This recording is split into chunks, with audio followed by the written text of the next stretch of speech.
Assalomu alaykum hurmatli tinglovchilar. Bugun biz sizlar bilan ma'lumot axborot hujjatlari haqida suhbatlashamiz. Bu mavzuni biz 4 ta reja orqali o'rganamiz.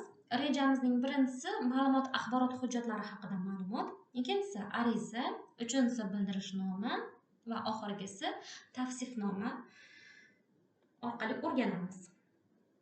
Ma'lumot axborot hujjatlari anchayin katta guruhni tashkil qiladi. Ular ish yuritish jarayonida ayniqsa ko'p ishlatiladi.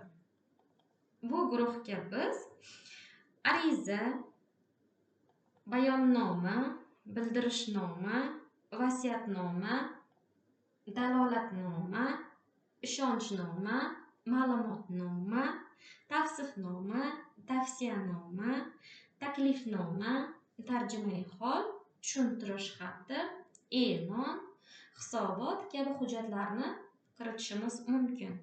Bulardan eng ko'p tarqalgani ariza haqida hozir suhbatlashib o'tamiz.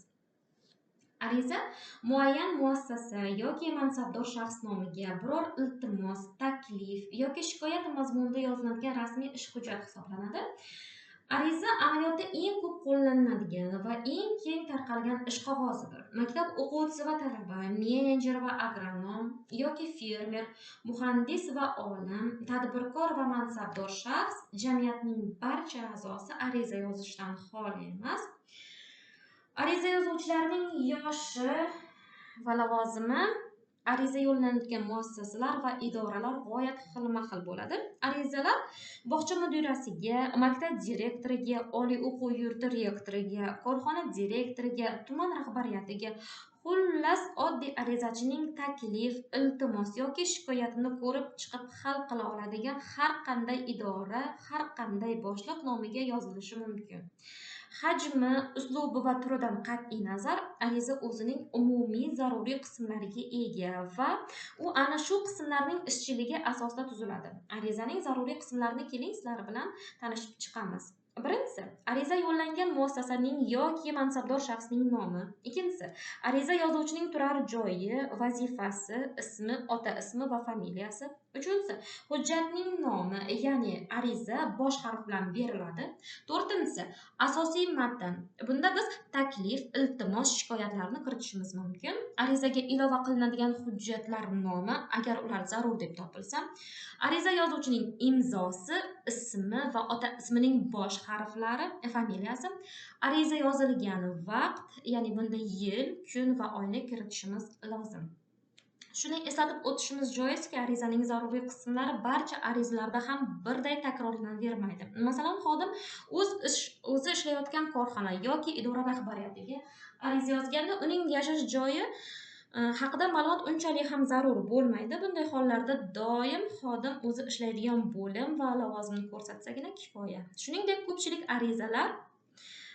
arizalar ilova talab qilmaydi, ya'ni hojat bo'lmaydi. Yuqorida sanab o'tilgan zaruriy qismlarning odatdagi joylashuvi birinchi ilovada ko'rsatiladi. Xo'p, keyingi ma'lumot ish hujjatimiz bildirishnoma.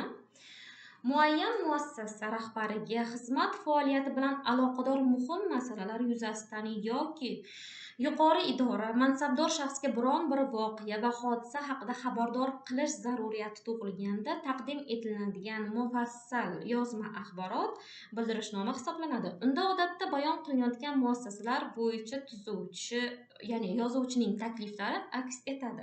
Kimga yo'llanganiga qarab bildirishnomalar ichki va tashqi turlarga ajratiladi. Ichki bildirishnoma, ichki bildirishnomani ko'rib chiqamiz. Rahbar shaxs yoki bo'lim mudiri nomiga yoziladi. U toza qog'oz varag'iga, qo'lda yoki kompyuterda yozilishi mumkin. Bunday bildirishnomalar muallif tomonidan imzolanadi. Endi tashqi bildirishnomani ko'rib chiqamiz. Tashqi bildirishnoma, ya'ni rahbar tomonidan yuqori idoraga yoki mansabdor shaxsga yoziladigan bildirishnoma. Odatda xos ish qog'oziga 2 nusxada yoziladi. Hujjatning ikkinchi nusxasi muassasaning o'zida qoldiriladi. Bunday bildirishnoma rahbar tomonidan imzolanadi. Xo'p, keyingi ish hujjatimiz tavsifnoma. Tavsifnomani keling sizlar bilan tanishib chiqamiz. Ma'lum bir shaxsning mehnat va ijtimoiy faoliyati, shuningdek, uning o'ziga xos xislat va fazilatlarini aks ettiruvchi rasmiy hujjat hisoblanadi. Tavsifnoma muassasa ma'muriyati yoki jamoat tashkilotlari, agar ular mavjud bo'lsagina, tomonidan xodim bir qancha maqsadlar uchun oliy o'quv yurtiga kirishda, xorijiy mamlakatlarga ishlash va boshqa yumushlar bilan ketishda, lavozimga tayinlashda yoki shahodatlashtirish va boshqa hollardagina beriladi. Tavsifnomada xodimning jamoatchiligi va xizmat faoliyati, uning ishchanligi va axloqiy sifatlari ham ko'rsatib o'tiladi. Tavsifnomaning asosiy zaruriy qismlari quyidagilardan iborat. Xo'p, tavsiflanayotgan shaxs haqida asosiy ma'lumotlar, ya'ni ismi, otasining ismi va familiyasi, tug'ilgan yili, millati, partiyaviyligi, ma'lumoti, lavozimi, ilmiy darajasi va unvoni. Keyin hujjatnoma, ya'ni tavsifnoma bosh harflar bilan yoziladi. Keyin matn, imzolar, sana hamda muhr bilan tasdiqlanadi. Tavsifnoma matnini o'zaro mantiqan bog'langan 3 tarkibiy qismga ajratib ko'rsatish mumkin. Birinchi qismda shaxsning mehnat faoliyati, ya'ni mutaxassisligi, aynan shu korxona, tashkilot va boshqa joylarda qaysi muddatdan buyon ishlayotganligi, xizmat vazifasidagi o'zgarishlar va boshqalar haqida ma'lumot beriladi. Ikkinchi qismda xodimning shaxsiy tavsifi, ya'ni ishga, tashkilotchilik qobiliyati, jamoat ishlarida faolligi ko'rib chiqiladi. Uchinchi qismda esa yuqorida bayon qilinganlardan xulosa chiqariladi va tavsifnoma qanday maqsadda yoki nima uchun berilayotganligi ko'rsatiladi. Mana bugun biz sizlar bilan ma'lumot axborot hujjatlarining ayrimlari bilan qisqacha tanishdik. E'tiboringiz uchun rahmat.